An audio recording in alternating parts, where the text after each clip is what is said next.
Hello students, आज हम हिंदी कुमार भारती कक्षा 9वीं का पहले चैप्टर का प्रश्न उत्तर करेंगे।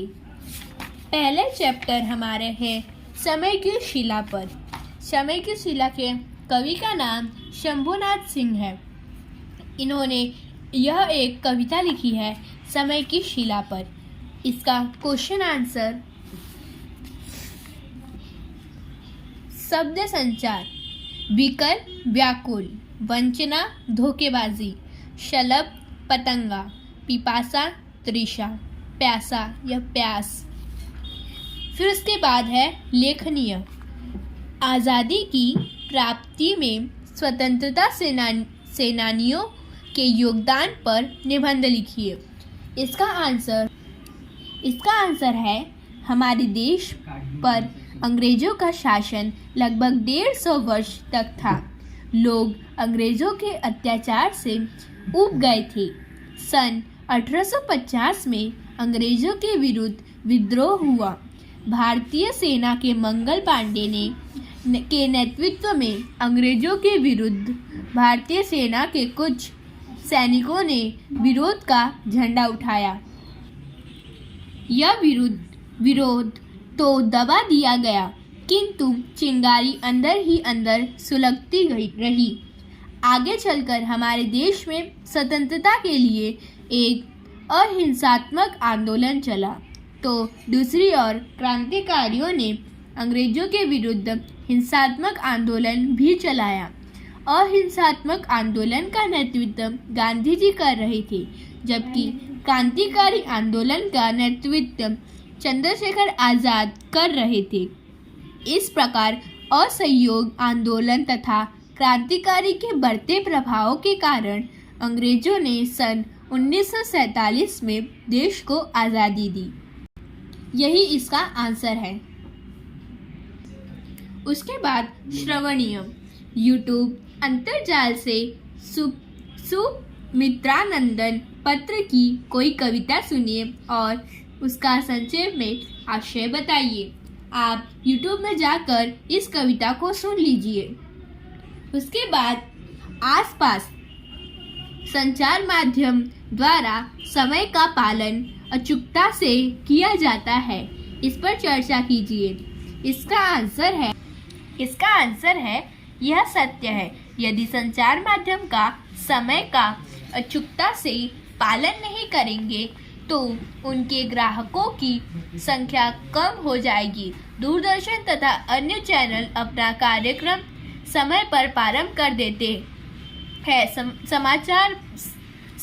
समाचार पत्र समय पर छपकर पाठकों तक पहुंच जाते हैं। दूरदर्शन तथा तमाम चैनलों के पर आने वाले कुछ कार्यक्रम ऐसे होते हैं जिन्हें दर्शक बहुत पसंद करते हैं। यदि यह कार्यक्रम समय पर न प्रारंभ हो तो इनके दर्शकों की संख्या घट जाएगी, इनकी TRP कम हो जाएगी।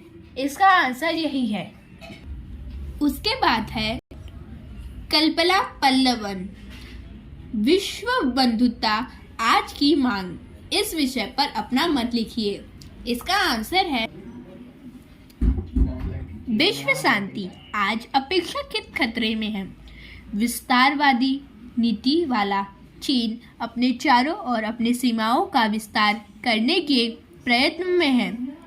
खाड़ी के प्रदेशों में धर्म के नाम पर युद्ध हो रहा है।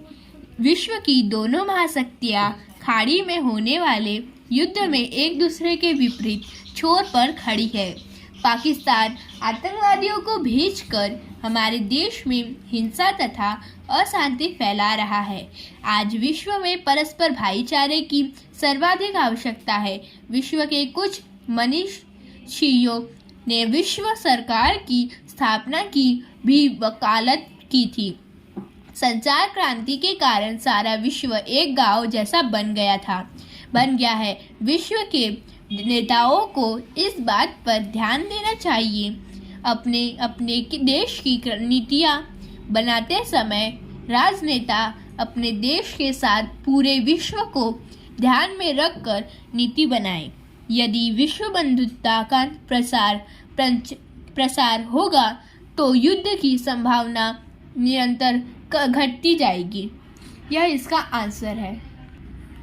उसके बाद पाठ के आंगन में सूचना के अनुसार कृतियाँ कीजिए। क, आकृति पूर्ण कीजिए।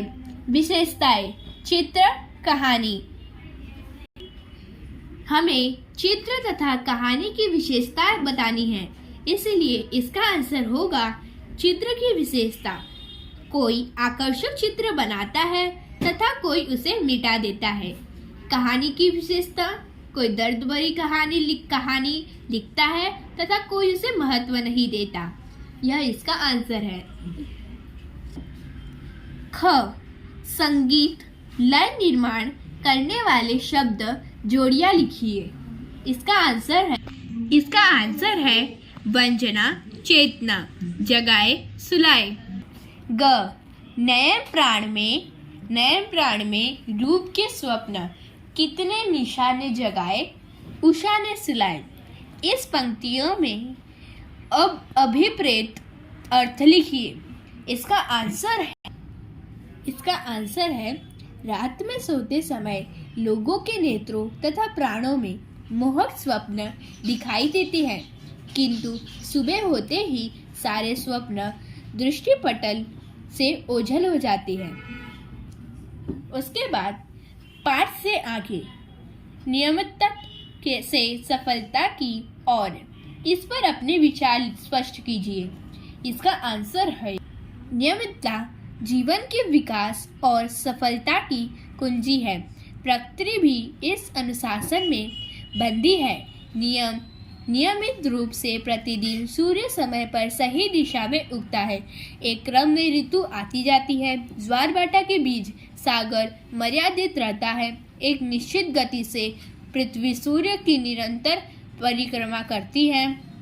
यदि क्षण भर के लिए यह व्यवस्था शिथिल हो जाए तो सृष्टि में महाप्रलय आस का दृष्टि उपस्थित हो जाए। प्रकृति की यह बात व्यक्ति, समाज तथा राष्ट्र पर भी लागू होती है। अनियमित व्यक्ति न तो अपना भला कर सकता है, न अपने समाज और राष्ट्र का। नियम से अध्ययन करने वाला विद्यार्थी ही उच्च शिक्षा प्राप्त कर सकता है।